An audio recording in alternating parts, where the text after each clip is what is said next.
Ini dia anggota-anggota kelompok kami.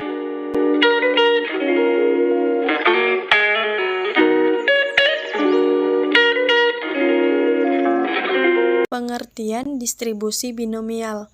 Distribusi binomial merupakan salah satu model distribusi peluang untuk variabel acak diskrit. Koefisien binomial menunjukkan peluang kejadian yang diharapkan atau kejadian sukses dari sejumlah n percobaan.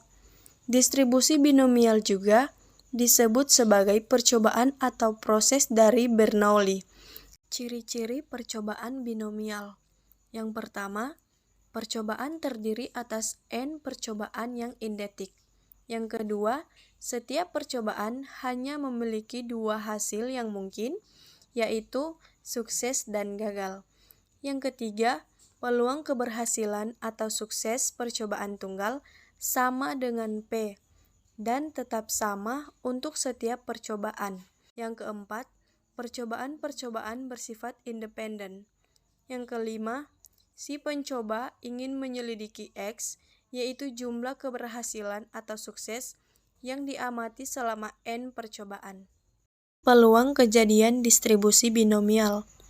Peluang kejadian sukses atau yang diharapkan sebanyak X kali dari n percobaan menurut Bernoulli dirumuskan sebagai berikut. Dengan keterangan Px sama dengan peluang kejadian X sukses atau kejadian yang diharapkan. X sama dengan banyaknya kejadian sukses atau kejadian yang diharapkan. Rata-rata hitung, variansi, dan simpangan baku distribusi binomal.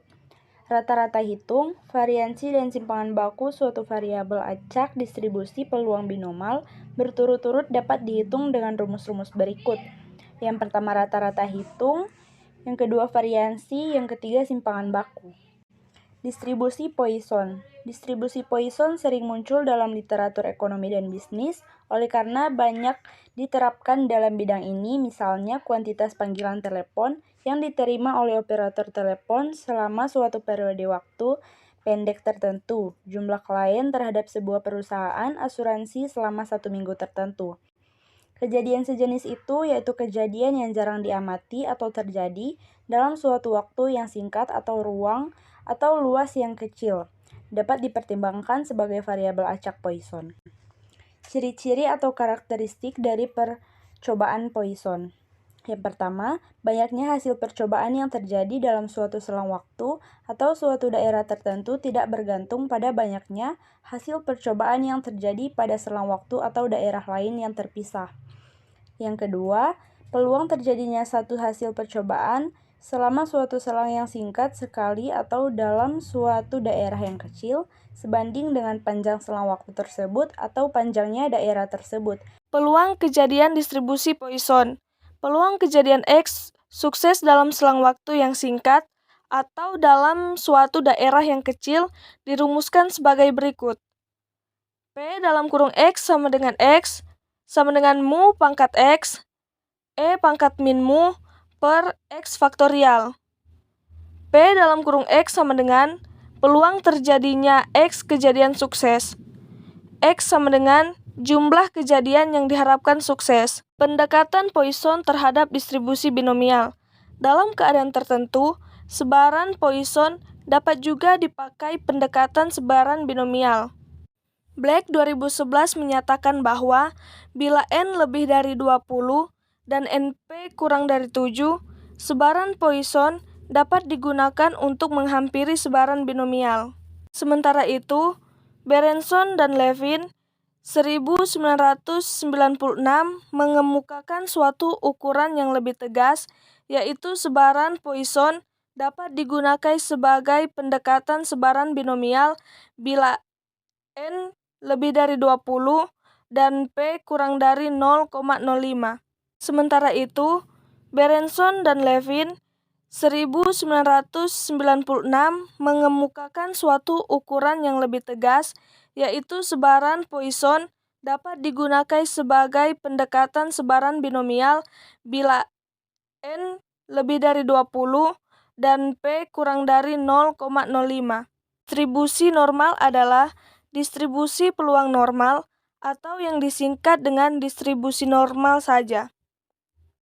Karl F. Gauss 1777 sampai 1885, seorang ahli matematika, fisika, dan astronomi berkebangsaan Jerman, sehingga sebagai penghargaan terhadap Gauss, distribusi normal juga disebut distribusi Gauss. Selanjutnya fungsi kepekatan distribusi normal. Pi sama dengan bilangan konstan, E sama dengan bilangan Euler, mu sama dengan rata-rata hitung, sigma sama dengan simpang baku atau standar deviasi, X sama dengan variabel acak kontinu. Selanjutnya kurva distribusi normal sama dengan kurva normal.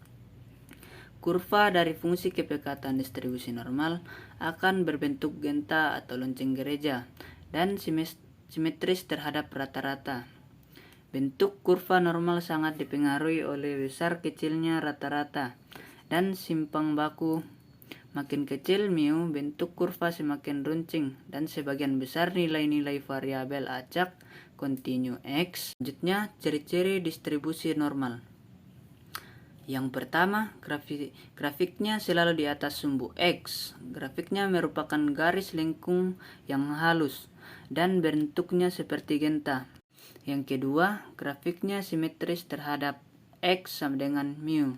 Yang ketiga, mempunyai satu modus, yaitu nilai terbesar untuk F dalam kurung X di X sama dengan mu. Distribusi normal baku. Distribusi normal baku adalah distribusi normal dengan nilai rata-rata sama dengan 0 dan simpang baku sama dengan 1. Membakukan distribusi normal. Distribusi normal atau sembaran normal yang memakai skala X dapat dibakukan atau dirubah di dalam bentuk distribusi normal baku menggunakan skala Z dengan jalan berupa variabel acak Z. X sama dengan variabel acak kontinu tertentu yang dipilih. Mu sama dengan rata-rata distribusi variabel acak kontinu. Sigma sama dengan simpang baku distribusi variabel acak kontinu. Z sama dengan variabel acak baku yang merupakan pandanan dari variabel acak X kontinu yang dipilih. Pendekatan distribusi normal terhadap binomial. Distribusi normal dapat digunakan mendekati distribusi binomial.